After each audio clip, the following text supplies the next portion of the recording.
Hi friends, Basha's கிச்சனில் இன்றைக்கி நம்ம நோம்பு ரெசிபியான கீமா பராட்டா எப்படி செய்யுதுன்னு பார்க்க போகிறோம். ரொம்ப ஈஸியாக சிம்பிளாக எப்படி செய்யுதுன்னு வாங்க பார்க்கலாம்.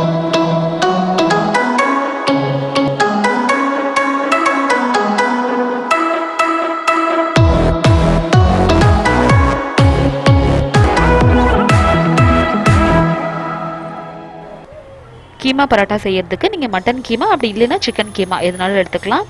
அரை கப் அளவுக்கு எடுத்துட்டு அதில் பொடி பொடியாக நறுக்கின வெங்காயம், கொத்தமல்லி, பச்சை மிளகா, இஞ்சி பூண்டு பேஸ்ட்டு, வெறும் மிளகாத்தூள், தனியாத்தூள், கரம் மசாலா தூள், கொஞ்சமாக மஞ்சத்தூள், ஜீரகத்தூள், அப்புறம் தேவையான அளவு உப்பு சேர்த்துக்கோங்க. ஒரு அரை லெமன் அதில் ஸ்குவீஸ் பண்ணி இந்த மாதிரி சேர்த்துக்கோங்க. ஃபஸ்ட்டு நம்ம கீமா பரோட்டாக்கு தேவையான ஸ்டஃபிங் ரெடி பண்ண போகிறோம். அதுக்கப்புறமா பரோட்டா ரெடி பண்ண போகிறோம். ஸோ ஸ்டஃபிங் இப்போ நம்ம ரெடி ஆயிடுச்சு. இதை இப்போ நம்ம வேக வச்சிடலாம்.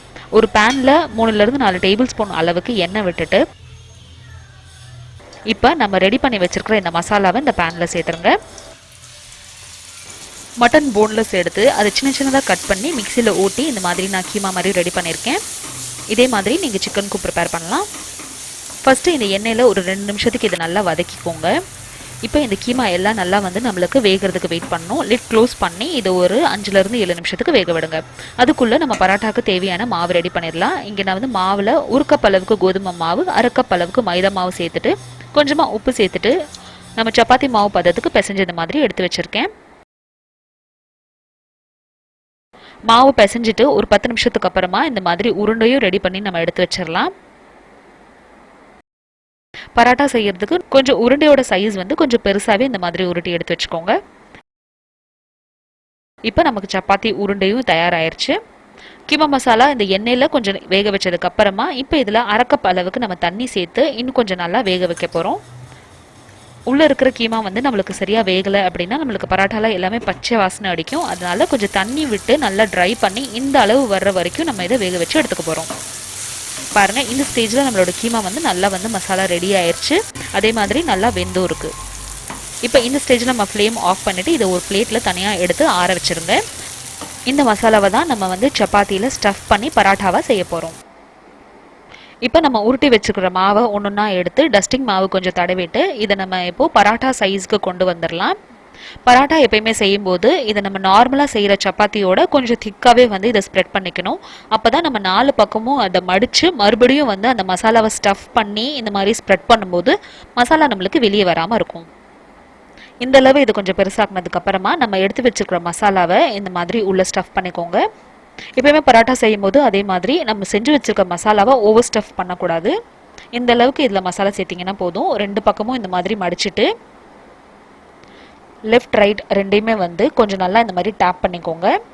ரைட் பக்கம் எடுத்து ஒரு பக்கம் இந்த மாதிரி மூடிட்டு லெஃப்ட் பக்கத்தில் இருக்கிறதையும் அதே மாதிரி எடுத்து மிடில் இந்த மாதிரி மூடிடுங்க. ரெண்டையும் ஒரே சைடில் மூடினீங்க அப்படின்னா ஒரு பக்கம் நம்மளுக்கு மாவு ரொம்ப தின்னாகி மசாலா நம்மளுக்கு வெளியே வந்துடும். அதனால இந்த மாதிரி இதை நீங்கள் பாக்கெட் மாதிரி செஞ்சுட்டு கொஞ்சம் டஸ்டிங் மாவு தேய்ச்சிட்டு கை வச்சு நல்லா டேப் பண்ணி ஃப்ளாட்டன் பண்ணிக்கோங்க. எடுத்தோடனே ஏன் நம்ம இது கை வச்சு கொஞ்சம் ஃப்ளாட்டன் பண்ணுறோம் அப்படின்னா இந்த சைட்ஸ் எல்லாம் கொஞ்சம் நம்மளுக்கு பராட்டா செய்யும் போது கொஞ்சம் கனமாகவே இருக்கும், சாப்பிடும்போது மாவாகவே இருக்கும். அதனால அந்த மாதிரி செஞ்சுட்டு நம்மளோட வேலைன்னு வச்சு ரொம்ப ரொம்ப ஜென்டிலாக நம்மளுக்கு இந்த மசாலா 4 பக்கமும் ஸ்ப்ரெட் ஆகிற மாதிரி நம்ம ஸ்ப்ரெட் பண்ணிக்கணும். ரொம்ப அழுத்தக்கூடாது. ரொம்ப அழுத்துனீங்க அப்படின்னா நம்மளோட மாவு சாஃப்டாகி நம்மளோட மசாலா வெளியே வந்துடும். அதனால இந்த அளவுக்கு நீங்கள் கொஞ்சம் ஜென்டிலாக செஞ்சு இந்த பராட்டா மாவை இந்த மாதிரி நம்ம எடுத்து வச்சுக்கலாம். இதே மாதிரி இன்னொரு மெத்தட்லையும் நம்ம ஸ்டஃப் பண்ணலாம். நம்ம உள்ள மசாலா வச்சுட்டு நம்ம கொழுக்கட்டை பிடிக்கிற மாதிரி இல்லை மோமோஸ் பிடிக்கிற மாதிரி இந்த மாதிரி பண்ணிவிட்டு மேலே இருக்கிற எக்ஸ்ட்ரா மாவை வெளியே எடுத்துட்டு இப்போ இதை கை வச்சு மறுபடியும் இதை ஒரு 4 பக்கமும் நல்லா இந்த மாதிரி ஜென்டலாக டேப் பண்ணிக்கோங்க. ஸோ தட் அது கொஞ்சம் நல்லா ஃப்ளாட்டன் ஆயிடணும்.